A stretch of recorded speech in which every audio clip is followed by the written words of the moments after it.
প্রিয় শিক্ষার্থীরা, আশা করি সবাই ভালো আছো। ঈদের এই অনেক দিনের ছুটির পর তোমরা অনেকেই পড়ালেখা থেকে অনেকটা দূরে সরে গেছো। তোমাদেরকে আবারও পড়ালেখায় ফিরিয়ে আনার জন্য লেকার্স পাবলিক স্কুল অ্যান্ড কলেজের পক্ষ থেকে অনলাইন ক্লাসের পুনরায় ব্যবস্থা করা হয়েছে। আবারও তোমরা পড়ালেখায় ফিরে আসবে এই আশা রেখেই। তো আজকে আমি তোমাদের সামনে আলোচনা করব তোমাদের বইয়ের দ্বাদশ অধ্যায় মহাকাশ ও উপগ্রহ এই অধ্যায়টি নিয়ে। এই অধ্যায়ের বেশ কিছু গুরুত্বপূর্ণ টপিকস আমরা আজকে শিখতে যাচ্ছি, যেটা আসলে তোমরা অনেকেই হয়তো বা ক্লাস 6-7-এ পড়ে এসেছো। তার পুনরায় আমরা এই জিনিসটাকে আবারও ঝালাই করব, যাতে করে এটা আমরা আরও ভালোভাবে জানতে পারি, শিখতে পারি এবং বুঝতে পারি। তো আজকের অধ্যায়ের নাম হচ্ছে মহাকাশ ও উপগ্রহ। এই অধ্যায়ের আজকের যে আলোচনার টপিকসগুলো রয়েছে তোমাদের জন্য আমি উপস্থাপন করব, সেগুলো হচ্ছে মহাকাশ কাকে বলে, আসলে মহাকাশটা কি সেটা সম্বন্ধে আমরা জানব। মহাকাশের শুরু কোথা থেকে এবং এটা শেষ কোথায় এটা সম্বন্ধেও আমরা জানব।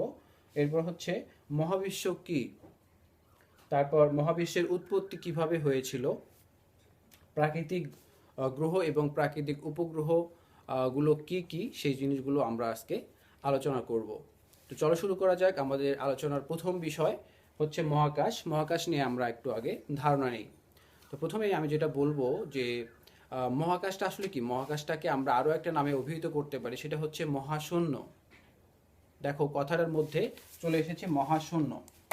তাহলে আমরা যদি বলি মহাকাশ, এটাকে আমরা আরো একটা নামে ডাকতে পারি, সেটা হচ্ছে মহাশূন্য। মহাশূন্য অর্থাৎ তোমরা দেখো নামের শেষে রয়েছে শূন্য।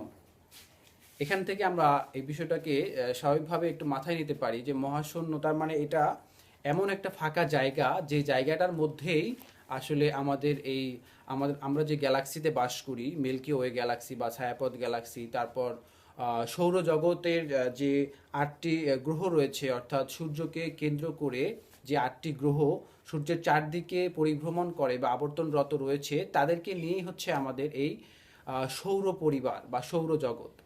এই সৌরজগতে যে গ্রহগুলো রয়েছে, 8টি গ্রহ রয়েছে, সূর্য রয়েছে এবং অন্য অন্য নক্ষত্রগুলো যে রয়েছে, এদের জন্য একটা অবশ্যই জায়গা লাগবে বা জায়গা থাকা দরকার।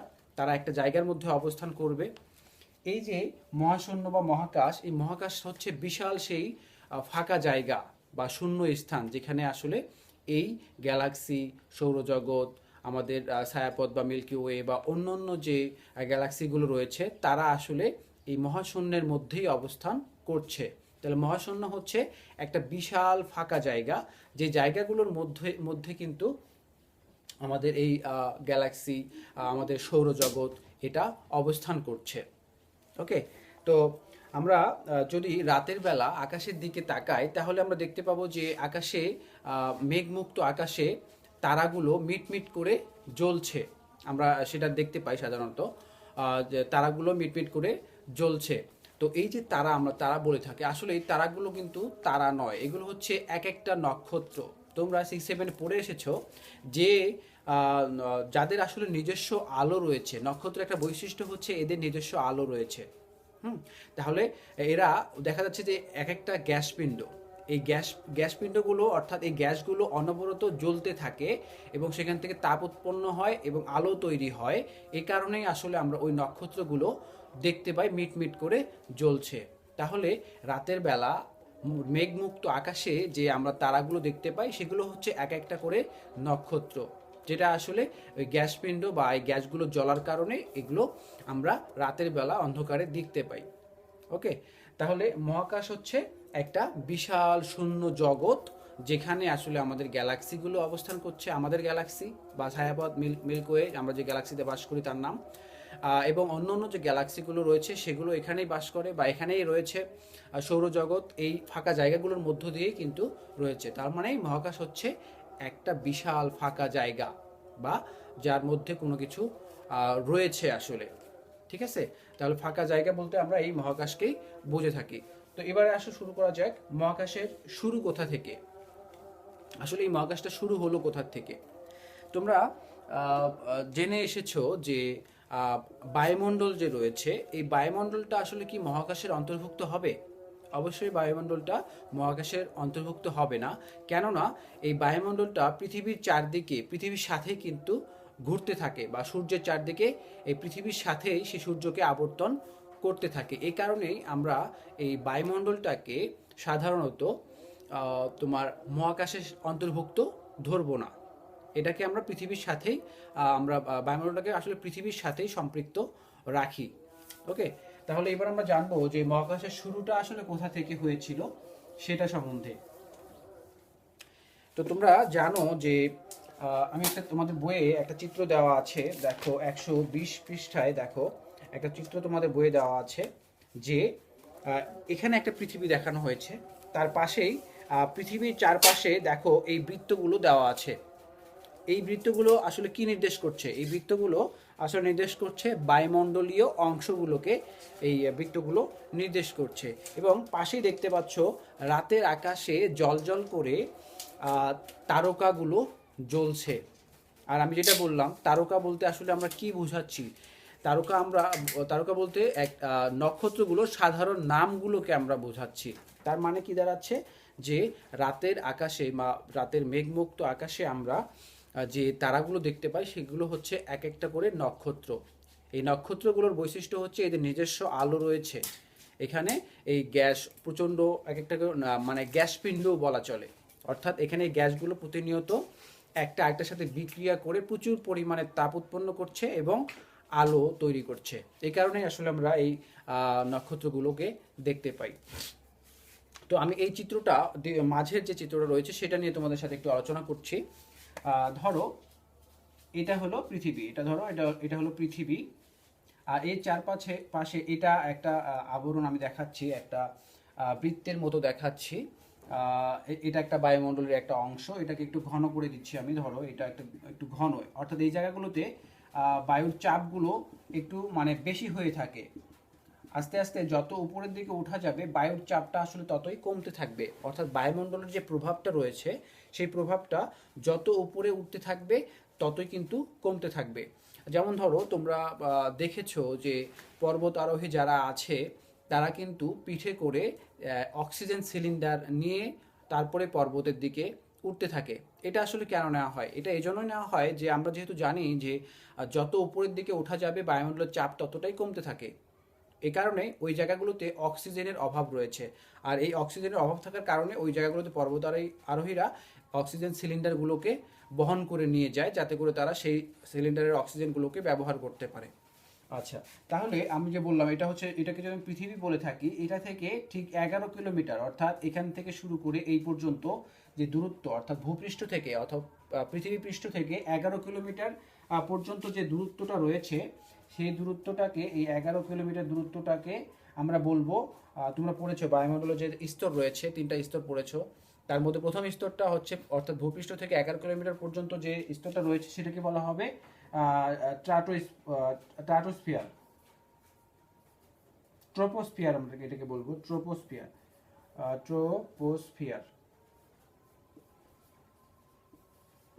ট্রোপোস্ফিয়ার অর্থাৎ 11 কিলোমিটার দূরত্বে যে অঞ্চলটা রয়েছে সেটাকে আমরা সাধারণত বলে থাকি হচ্ছে ট্রোপোস্ফিয়ার। এটা হচ্ছে এই জায়গাগুলোতে বায়ুমণ্ডলের চাপটা বেশি থাকে।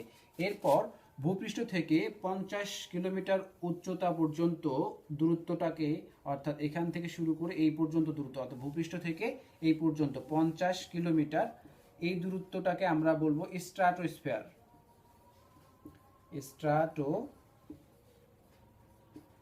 স্ট্রাটোস্ফিয়ার, এই অঞ্চলটাকে বলবো আমরা স্ট্রাটোস্ফিয়ার। এবং এর উপরে যে অঞ্চলটা রয়েছে সেটাকে আমরা বলবো মেসোস্ফিয়ার।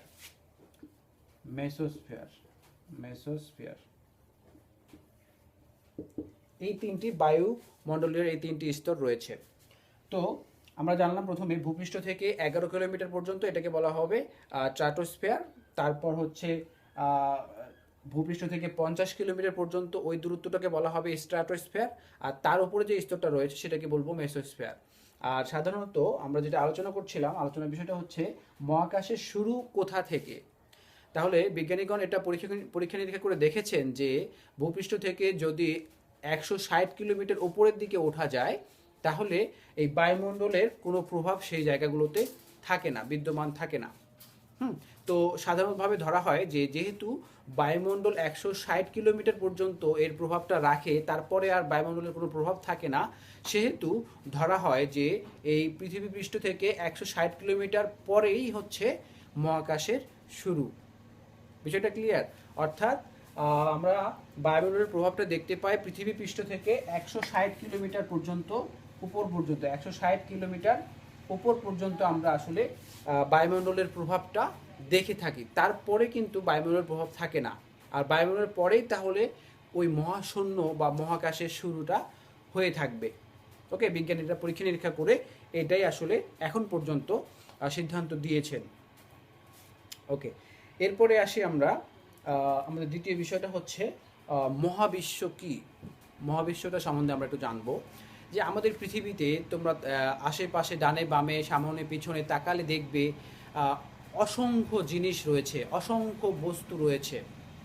সেই বস্তুগুলো কোনোটা দেখা যাচ্ছে বিশাল বড় বড় পাহাড়, তারপর দেখা যাচ্ছে সমুদ্র, এবং অতি ক্ষুদ্র ক্ষুদ্র ধূলিকণা, বালি, এগুলোও রয়েছে।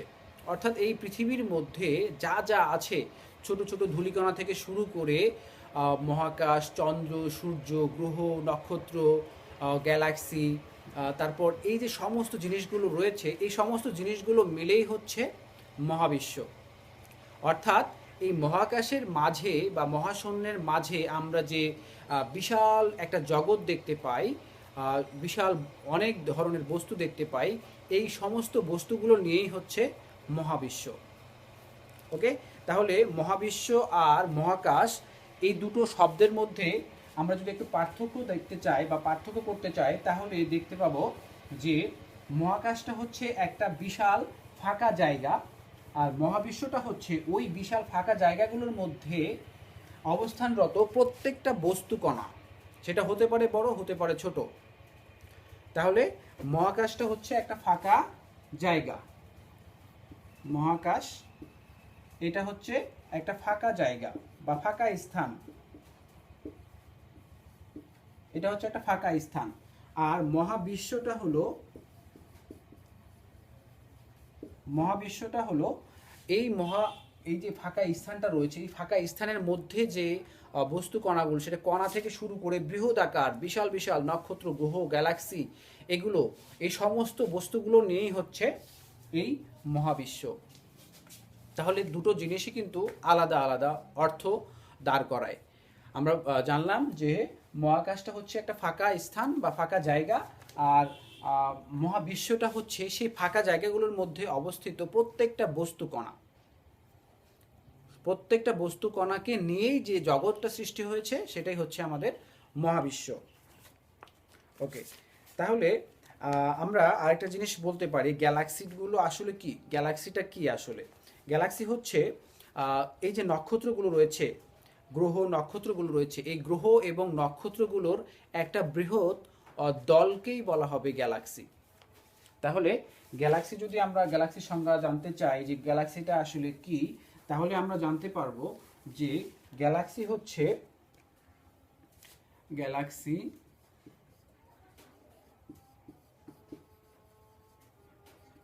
হচ্ছে নক্ষত্র প্লাস গ্রহ, এদের দল, এদের একটা বৃহৎ দল, একটা বৃহৎ দলকেই বলা হবে গ্যালাক্সি। তাহলে গ্যালাক্সিটা আসলে আমরা কি জানলাম? এই যে গ্রহ নক্ষত্রগুলো রয়েছে, এই গ্রহ নক্ষত্রগুলোর সমষ্টি হচ্ছে গ্যালাক্সি। আর এরকম অসংখ্য গ্যালাক্সি কিন্তু এই মহাবিশ্বে, বিশ্ব ব্রহ্মাণ্ডে রয়েছে। আর এগুলো আমরা, তোমরা দেখেছো অনেকে, এই মৌমাছি যখন আসলে ঝাঁক বেঁধে উড়ে, তখন তাদেরকে কেমন দেখা যায়? মনে হচ্ছে যে অনেকগুলো একটা কালো কোনো কিছু একটা উড়ে বেড়াচ্ছে বা ভেসে বেড়াচ্ছে, একটা জিনিস মনে হয়। ঠিক সেরকম গ্যালাক্সির মধ্যে অসংখ্য কোটি কোটি নক্ষত্র, গ্রহ রয়েছে। আর আবার এই এক একটা গ্যালাক্সি কিন্তু শুধুমাত্র যে একটা দুটো গ্যালাক্সি আছে তাও নয়, এরকম কোটি কোটি গ্যালাক্সি আসলে এই মহাশূন্যের মাঝে, যেমন মৌচাকের যে মাছিগুলো রয়েছে বা মৌমাছিগুলো রয়েছে, এগুলো যেমন পৃথিবীতে বা বায়ুমণ্ডলের মধ্যে ভোঁ করে সবগুলো একত্রে উড়তে থাকে, সেরকম এই গ্যালাক্সিগুলো এই মহাবিশ্বের মধ্যে বা এই মহাকাশের মধ্যে ওই রকমভাবে পরিভ্রমণ করতে থাকে বা উড়তে থাকে বা ঘুরতে থাকে বা ভাসতে থাকে। তবে তাদের গতিপথ কিন্তু নির্দিষ্ট করা থাকে। যদি এমনটা না হতো তাহলে কিন্তু দেখা যেত যে একটা গ্যালাক্সি আরেকটা গ্যালাক্সির সাথে পতিত হয়ে গেলে বা সংঘর্ষ হলে তখন কিন্তু আসলে দেখা যাচ্ছে যে একটা মহাবিশ্বের মধ্যে বিশৃঙ্খলার সৃষ্টি হয়ে যেত, সব কিছু হয়তো বা এমনও হতে পারতো যে ধ্বংস হয়ে যেত, এরকমটা হতো। এটা আসলে সৃষ্টিকর্তারই একটা মহিমা যে তিনি এদের গতিপথটাকে নির্দিষ্ট করে দিয়েছেন এবং তাদেরকে একটা নির্দিষ্ট পথেই চলতে হয়। তা না হলে কিন্তু এই পৃথিবীটাও একটা সময় আসলে এই যে গ্যালাক্সি একটা গ্যালাক্সি আরেকটা গ্যালাক্সি, অর্থাৎ আমাদের পৃথিবী যে আমাদের যে সৌরজগৎ রয়েছে, এই সৌরজগৎ হচ্ছে ছায়াপথের মধ্যে রয়েছে। গ্যালাক্সির নাম হচ্ছে ছায়াপথ। এই ছায়াপথে রয়েছে, তাহলে এই ছায়াপথটা যদি অন্য একটা গ্যালাক্সির সাথে গিয়ে সংঘর্ষে লিপ্ত হয় তাহলে দেখা যাবে যে সৌরজগৎ ধ্বংস হয়ে গেল, ইভেন আমরাও ধ্বংস হয়ে যাব, এরকমটা হতেও পারতো। কিন্তু সেটা হচ্ছে না কেন? এদের চলার পথটা একটা নির্দিষ্ট গণ্ডির মধ্যেই আবদ্ধ থাকে, এই কারণেই তারা একটা আরেকটার সাথে পতিত হয় না বা সংঘর্ষে লিপ্ত হয় না। আচ্ছা, এরপরে তোমরা পড়ে এসেছো যে মহাবিশ্বের সৃষ্টি হয়েছিল কি? Big bang. বিগ ব্যাং নামে তোমরা, বিগ ব্যাং নামের সাথে তোমরা সবাই পরিচিত বা সবার জন্য এটা একটা জানা নাম যে বিগ ব্যাংটা আসলে কি। তোমরা ক্লাস 6-এ পড়ে এসেছো যে একটা মহাবিস্ফোরণের মাধ্যমেই আসলে এই পৃথিবীর সৃষ্টি হয়েছিল বা এই সৌরজগতের সৃষ্টি হয়েছিল। প্রথমে একটা উত্তপ্ত গ্যাসপিণ্ড কি হবে, আস্তে আস্তে মানে একটা বিস্ফোরিত হয়ে যায়, বিস্ফোরিত হয়ে চারদিকে ছড়িয়ে ছিটিয়ে পড়ে, বিন্দু বিন্দু কণায় পরিণত হয়ে যায়। এই কণাগুলো আস্তে আস্তে এক একটা জ্যোতিষ্ক, এক একটা নক্ষত্রে রূপান্তরিত হয়ে যায়। এরপর এখান থেকে সূর্যের সৃষ্টি হয় এবং সেখান থেকে আস্তে আস্তে আরও ক্ষুদ্র ক্ষুদ্র নক্ষত্রগুলোর থেকে কিন্তু আরও ছোট ছোট অংশে বিভক্ত হয়ে যায় এবং সেখান থেকে আস্তে আস্তে পৃথিবীর উদ্ভব হয়। এবং এই পৃথিবীটা কিন্তু একটা সময় প্রচণ্ডভাবে উত্তপ্ত ছিল বা গরম ছিল এবং আকারে ছোট ছিল। এই উত্তপ্ত অবস্থাটা, পৃথিবীর উত্তপ্ত অবস্থাটা আস্তে আস্তে ঠান্ডা হতে থাকে এবং এটা আস্তে আস্তে প্রসারিত হতে থাকে। এইভাবে কিন্তু আসলে আমাদের পৃথিবীর সৃষ্টি হয়েছিল। তাহলে মহাবিশ্বের সৃষ্টি হয়েছিল বিগ ব্যাং নামের সেই মহাবিস্ফোরণের মাধ্যমে, যেটার আসলে বৈজ্ঞানিক প্রমাণ আমাদের সর্বশেষ যে আধুনিক বিজ্ঞানী ছিলেন স্টিফেন হকিং, তিনি কিন্তু এটা সম্বন্ধে যথেষ্ট ব্যাখ্যা তুলে ধরেছেন। তোমরা এটা বড় ক্লাসে গেলে বিস্তারিত জানতে পারবে। তাহলে আমরা জানলাম যে মহাবিশ্বের সৃষ্টি হয়েছিল একটা মহাবিস্ফোরণের মাধ্যমে, একটা বিগ ব্যাংয়ের মাধ্যমে। বিগ ব্যাংয়ের মাধ্যমেই আসলে মহাবিশ্বের সৃষ্টি হয়েছিল। এরপর সর্বশেষ টপিক হচ্ছে আমাদের প্রাকৃতিক গ্রহ এবং উপগ্রহ। আচ্ছা, তো আমরা আজকে একটু ডিটেলসটা একটু আমরা পরবর্তী ক্লাসে আলোচনা করব। আজকে এতটুকু জানবো যে প্রাকৃতিক গ্রহ আসলে কি এবং প্রাকৃতিক উপগ্রহগুলোই বা কি। তো আমরা একটু জেনে নিই যে আমরা জানি সৌরজগতে যে 8টি গ্রহ রয়েছে, এই যে গ্রহগুলো পৃথিবী, শুক্র, বুধ, নেপচুন, প্লুটো, তারপরে বৃহস্পতি, এই যে মঙ্গল, এই যে গ্রহগুলো রয়েছে, এই গ্রহগুলো আসলে কিভাবে সৃষ্টি হয়েছিল? ওই বিগ ব্যাংয়ের মাধ্যমে, অর্থাৎ মহাবিস্ফোরণের মাধ্যমে গ্রহ নক্ষত্রগুলোরই সৃষ্টি হয়েছিল। তাহলে প্রাকৃতিকভাবেই যেগুলো সৃষ্টি হয়েছিল, যে গ্রহগুলো, যে আমরা 8টি গ্রহ সম্বন্ধে জানি, আমাদের সৌরজগতে 8টি গ্রহ রয়েছে, এই 8টি গ্রহগুলোকে বলা হবে প্রাকৃতিক গ্রহ। আর উপগ্রহ, প্রাকৃতিক উপগ্রহটি যেগুলো আসলে প্রাকৃতিকভাবে সৃষ্টি হয়েছে, যেমন পৃথিবীর একমাত্র উপগ্রহ হচ্ছে চাঁদ। আর উপগ্রহটা কি, আসলে গ্রহগুলো তাদেরকেই বলা হবে যারা আসলে সূর্যকে মানে সূর্যকে কেন্দ্র করে সূর্যের চারদিকে ঘুরতে থাকে, সেগুলো হচ্ছে আমার গ্রহ। আর উপগ্রহ হচ্ছে যে গ্রহকে কেন্দ্র করে গ্রহের চারদিকে যেগুলো আবর্তন করে বা ঘুরতে থাকে, সেগুলোকে বলা হবে উপগ্রহ। যেমন চাঁদটা কিন্তু পৃথিবীর একমাত্র উপগ্রহ এবং প্রাকৃতিক উপগ্রহ। এই চাঁদ কি করে? পৃথিবীকে কেন্দ্র করে পৃথিবীর চারদিকে সে পরিভ্রমণ করে। ওকে, তাহলে এটার জন্য তার সময় লাগে হচ্ছে 27 দিন। 27 দিনের থেকে একটু বেশি সময় লাগে। তো এই পৃথিবীকে আমরা, পৃথিবীর একমাত্র উপগ্রহ হচ্ছে চাঁদ। এই চাঁদকে বলবো আমরা প্রাকৃতিক উপগ্রহ, কারণ এই চাঁদকে আসলে আমরা কেউ সৃষ্টি করিনি, এটা প্রাকৃতিকভাবেই সৃষ্টি হয়েছে। এই কারণে আমরা এটাকে প্রাকৃতিক উপগ্রহ বলতে পারি। তাহলে চাঁদ হচ্ছে পৃথিবীর একমাত্র উপগ্রহ। তো পরবর্তী ক্লাসে আমরা আরও যে গ্রহগুলো রয়েছে, প্রত্যেকটা গ্রহের উপগ্রহ রয়েছে, কার কতটি করে উপগ্রহ রয়েছে, আমরা আগামী ক্লাসে এই জিনিসগুলো আলোচনা করব। আজকের মতো আমরা এই পর্যন্তই ক্লাসের ইতি টানবো।